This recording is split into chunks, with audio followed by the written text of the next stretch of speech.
Crianças, no caderno de humanas, então, cabeçalho com a data de hoje, você vai pular uma linha e vai escrever atividade avaliativa de história, ok?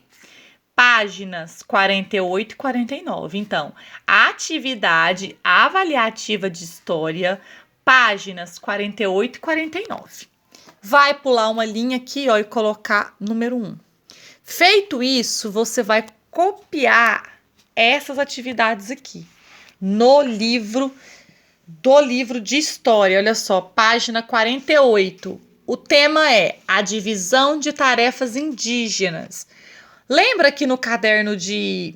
Foi no caderno de arte? Foi no caderno de artes? Não, foi no de ciências. Agora eu não lembro qual foi a matéria. Não sei se foi no de ciências de português mesmo que eu pedi para você recortar imagens ou desenhar sobre o modo de vida dos indígenas, o que eles costumam fazer. A gente vai ver isso de novo aqui. Tá vendo só? Uma matéria só, a gente consegue ver ela em várias disciplinas. Olha só, divisão de tarefas entre os indígenas. Como os indígenas organizam a rotina das aldeias, ok? Vamos lá. É bastante comum entre os povos indígenas uma divisão de tarefas entre homem e mulher. Isso significa que existem atividades que são feitas somente pelas mulheres e outras somente pelos homens. Mesmo que esta divisão não seja igual em todos os povos, as tarefas relacionadas ao preparo de alimentos, ao cuidado com as crianças e algumas atividades na roça são geralmente de responsabilidade das mulheres. Já os homens são responsáveis pela derrubada do mato, para a criação da roça, pelas atividades de caça, de guerra, entre outras. Juntos, homens e mulheres são responsáveis pela produção de alimentos, das redes dos bancos, das casas, das canoas, das ferramentas utilizadas no dia a dia, como vasos de cerâmica, cestos, flechas, arco, etc.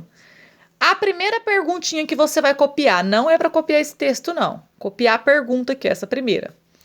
Você já tinha ouvido falar sobre a divisão de tarefas entre os povos indígenas? Você já tinha ouvido falar que nos povos indígenas eles dividem as suas tarefas? Os homens fazem isso, as mulheres aquilo? Sim ou não? Você vai colocar. Se não, beleza. Só deixa não. Se sim, vírgula. O que sabia sobre isso? O que você sabia?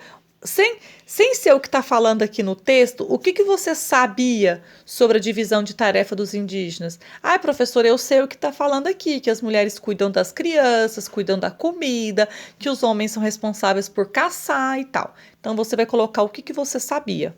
Segunda pergunta, a divisão de tarefas entre homens e mulheres, como é relatada no texto, é semelhante ao que você percebe em seu cotidiano?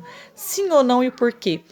Essa divisão de tarefas que acontece aqui é o que geralmente acontece em nossas vidas, na vida das pessoas que não são indígenas? Sim ou não? E o porquê? O que é parecido? O que não tem nada a ver aqui? Ok? Feito isso, vamos lá para a próxima página.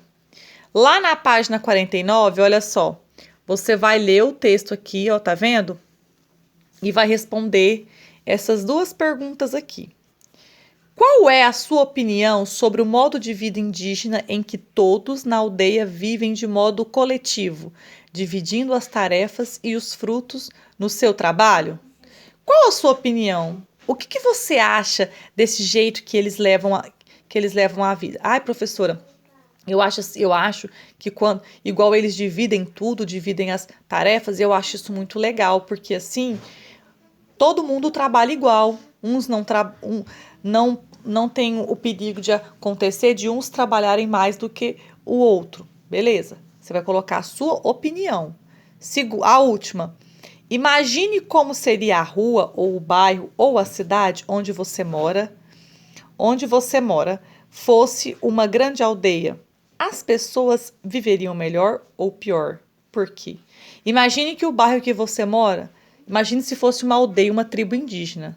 Você conhecendo um pouco as pessoas que moram próximos a você acha que as pessoas viveriam melhor ou pior? Ah, viveriam melhor. Por que que elas viveriam melhor? Ah, eu acho que viveria pior. Por quê? Essa é a atividade avaliativa de história, páginas 48 e 49, tá bom? São 4 perguntas, cada uma valendo um ponto, ok? Terminou tudinho? Pega o material de ciências para nossa última aula.